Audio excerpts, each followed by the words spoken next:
The grand hall of Thebes' royal court was packed with spectators. Stone columns loomed overhead, casting long shadows under the flickering torchlight. A trial was about to begin, one that would decide the fate of a man accused of stealing from the Temple of Amun. Among the attendees was Captain Sethnacht, a high-ranking officer of Pharaoh's guard. His posture was rigid, his eyes sharp. He despised these trials, where soft words and priestly politics often outweighed true justice. The accused, a frail man in tattered robes, knelt before the dais, his forehead pressed to the ground. He trembled as he spoke. "I swear by the gods I only took what was owed to me. The temple priests withheld my pay." "Silence!" barked a masked woman standing in judgment. Her linen robes bore the golden insignia of the court. She was the judge, though her face remained hidden. Sethnacht scoffed. "These trials are a farce. Thieves deserve punishment, not debates." The judge turned her masked face toward him. "And you believe brute force is justice, Captain?" He sneered. "Justice is swift. I'd see it delivered now." The judge descended from the dais and approached the kneeling man. "You are guilty of violating temple law." She lifted a hand to pass judgment. Sethnacht's patience snapped. This was wasting time. "Enough of this!" he roared. With a soldier's reflexes, he stepped forward and struck the woman hard across the face. The slap echoed through the hall. Gasps filled the chamber. The mask flew off. The courtroom froze. Sethnacht stared. The judge was no mere woman. She was High Magistrate Neferet, one of the Pharaoh's most trusted legal minds, and beside her, stepping forward from the shadows, stood an aged man in priestly robes, a temple scribe. No, something more. One of the high priests of Amun. Sethnacht's blood ran cold. He had not just struck a judge, he had struck the Pharaoh's law itself. And the high priest was smiling? Silence hung over the courtroom like the weight of a fallen obelisk. The moment stretched, thick with disbelief. Sethnacht's breath was heavy, his pulse pounding in his ears. He had struck a woman in court before, petty scribes, whining nobles, but never had he laid a hand on someone of true power. And now, standing before him, High Magistrate Neferet's dark eyes burned with a fury that sent a shiver down his spine. The high priest of Amun, an elder wrapped in white linen with a golden collar, stepped forward. His smile was faint, unreadable. "Captain Sethnacht," he said, his voice measured, "do you realize what you have done?" Sethnacht clenched his jaw. "I enforce discipline." "You struck the Pharaoh's appointed judge," Neferet said, her voice like sharpened bronze. She did not touch her cheek where he had struck her. She did not flinch. "That is treason." Murmurs rippled through the hall. Guards stiffened, unsure of their loyalty. Was Sethnacht still their commander, or was he now a criminal? He could not let them waver. "Treason?" he scoffed. "For striking a woman in court? If this is treason, then the Pharaoh's justice is weaker than I thought." The high priest chuckled, shaking his head. "You still do not see?" He turned to the gathered crowd, raising his voice. "This man has shed blood in the house of Ma'at. He has raised his hand against divine law, and worse, he has shown contempt for the gods chosen." Sethnacht's mouth twisted. "The gods do not stand in this court." The high priest's smile deepened. "Oh, but they do." He stepped closer, whispering now so that only Sethnacht and Neferet could hear. "And they are watching." Neferet straightened. "Captain Sethnacht, for your crime, I strip you of rank and title. You will no longer serve Pharaoh's guard." The words hit like a war chariot. The murmurs turned to outright gasps. Sethnakht's hands curled into fists, but he could not protest, not now, not in front of everyone. "And what of my fate?" he asked, his voice cold. Neferet's lips curled into something almost like satisfaction. "The gods will decide." The high priest nodded. "Tomorrow, at dawn, you will stand trial before the temple of Amun, and if you are found guilty—" He let the words hang in the air. Everyone knew what temple justice meant. The gods had only one way to deal with those who defied them. Sethnakht stared at them both, his mind racing. He had been executioner before. Never had he thought to be the one kneeling before the blade. Tomorrow he would face judgment, and if he did nothing, he would die. The temple of Amun was eerily silent at dawn. Incense curled through the air, thick and suffocating. The towering statues of the gods cast long shadows as the first rays of sunlight filtered through the stone pillars. Sethnakht stood in the center of the sacred hall, his wrists bound with a strip of linen. He wore no armor, no insignia of rank, only a simple white tunic, the garb of the accused. Before him, seated on a golden chair, was Neferet. Her face was unreadable, her expression calm, yet her presence was heavier than any chain.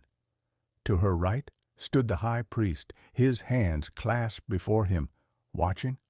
Around them, temple scribes, guards, and nobles whispered among themselves. Sethnakht knew how this would go.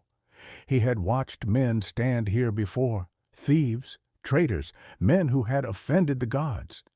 None had walked away free. The high priest stepped forward. "Sethnakht, former captain of Pharaoh's guard, you stand accused of defiling the court of Ma'at, of striking the judge, and of dishonoring the god's justice. Do you deny it?" Sethnakht's jaw tightened. "I do not." A murmur spread through the chamber. Neferet tilted her head slightly, watching him closely. The high priest nodded. "Then you understand that your fate is no longer in mortal hands." He gestured to the side. Two temple guards stepped forward, carrying a clay jar. The priest took it with careful hands and raised it high. "This is the urn of truth," he declared. "Inside are two scrolls, one bearing the mark of the gods' mercy, the other of their wrath." Sethnakht barely kept from scoffing. He knew this ritual. The accused would draw one scroll from the urn, and the priests would claim it was the will of the gods. It was an illusion of divine judgment, nothing more. Neferet spoke for the first time. "Do you accept the god's judgment, Sethnakht?" He met her gaze. Something flickered in her eyes, something dangerous. What choice did he have? "I do." The high priest approached, holding the urn before him. The temple was so silent Sethnakht could hear his own breathing. Slowly he reached in. His fingers brushed the rolled papyrus. He hesitated for just a moment, then pulled one free. The high priest took it from his hands. He unrolled it. The chamber seemed to hold its breath. Then he smiled. "The gods have spoken?" His voice rang through the temple. He turned the scroll, revealing the crimson mark of judgment. Wrath. A wave of whispers spread like wildfire. Sethnakht felt his stomach tighten, but he forced himself to remain still. "The sentence is death," the high priest announced. "At sunset, Sethnakht will be taken beyond the city walls, where Anubis will claim his soul." Sethnakht exhaled slowly. So this was it. But then Neferet stood. "Wait," she said. All eyes turned to her. Even the high priest looked momentarily surprised. She stepped down from her seat, approaching Sethnact with slow, deliberate steps. When she stopped before him, her voice was steady. "There is another way." The high priest's eyes narrowed. "You would challenge the will of the gods?" She turned to him, her gaze unyielding. "The gods do not punish without purpose. If he is to die, let it be in service to them." Sethnact frowned. "What are you saying?" Neferet turned back to him. "There is a task, one only a warrior can complete. If you succeed, you will walk free." "And if I refuse?" She smiled faintly. "Then you die at sunset." Sethnact studied her, his instincts on high alert. This was no mercy. This was a game. But if he wanted to live, he would have to play. "Tell me the task," he said. Sethnact stood in the temple courtyard, his hands unbound, but his fate still uncertain. The air was heavy with the scent of burning myrrh, and the distant sound of temple chants echoed through the stone walls. Neferet stood before him, her expression unreadable. "You are to retrieve the Eye of Horus," she said. "It was stolen from the sacred vault and taken beyond the western cliffs." Sethnact frowned. "The western cliffs?" Neferet nodded. "To the Tomb of Shadows." A murmur spread among the temple scribes. Even Sethnact felt a chill. The Tomb of Shadows was more myth than truth, a cursed place where only the dead were meant to enter. No one who had ventured there had ever returned. The high priest spoke, his voice laced with quiet amusement. "If you bring back the Eye of Horus before sunrise, your sins will be forgiven." Sethnact smirked. "And if I fail?" Neferet's eyes darkened. "Then the gods will not need to judge you. The tomb will do it for them." He knew a death sentence when he heard one, but if he had a choice between waiting for execution and fighting for survival, he would take the fight. "Then I will return before sunrise," Sethnact said. Without another word, he turned and left the temple, heading toward the cliffs. The western cliffs loomed ahead, jagged and black under the moonlight. The wind howled through the canyons, carrying whispers that did not belong to the living. Sethnact tightened his grip on his dagger and stepped forward. The entrance to the tomb was a gaping maw of darkness. Hieroglyphs lined the walls, warning of curses and restless spirits. He ignored them. The only way was forward. Inside, the air was thick and stale. The stone corridors stretched endlessly, twisting like the coils of a serpent. Shadows flickered against the walls, moving when they should not. Then he saw it. At the end of the corridor, resting on an ancient pedestal, was the Eye of Horus, a golden amulet, pulsing faintly as if it were alive. Sethnact took a step forward. The ground shifted beneath him. A low growl rumbled through the chamber. The shadows peeled away from the walls, forming figures with hollow eyes and skeletal hands. The dead had awakened. Sethnact had no time to think. He lunged forward, dodging the grasp of the spirits. His fingers closed around the Eye of Horus, and the moment he lifted it, the tomb screamed. The walls cracked. The ceiling trembled. The spirits shrieked, surging toward him. Sethnact ran. The ground crumbled beneath his feet as he sprinted through the corridors.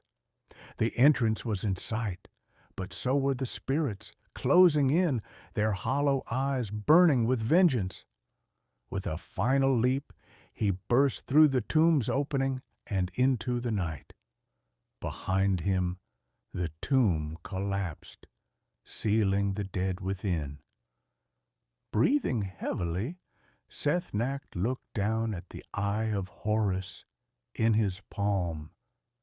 He was still alive, for now The temple courtyard was bathed in the golden light of dawn when Sethnacht returned. He strode forward, the eye of Horus in his grasp.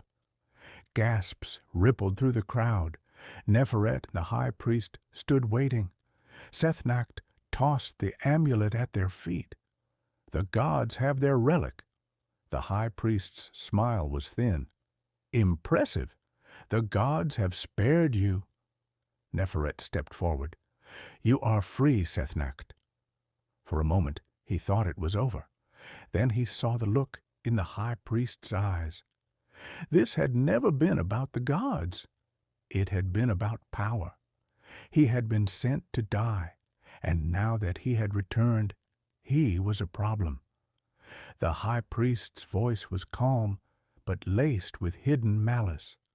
Of course you understand that a man who defies death so easily may not be trusted. Sethnacht smiled coldly. I was thinking the same thing. Before anyone could react, he moved. His dagger was in his hand, and in one swift motion he buried it deep into the high priest's chest. A collective gasp filled the air. The high priest staggered, eyes wide in shock, then collapsed to the ground. Blood seeped into the sacred stones.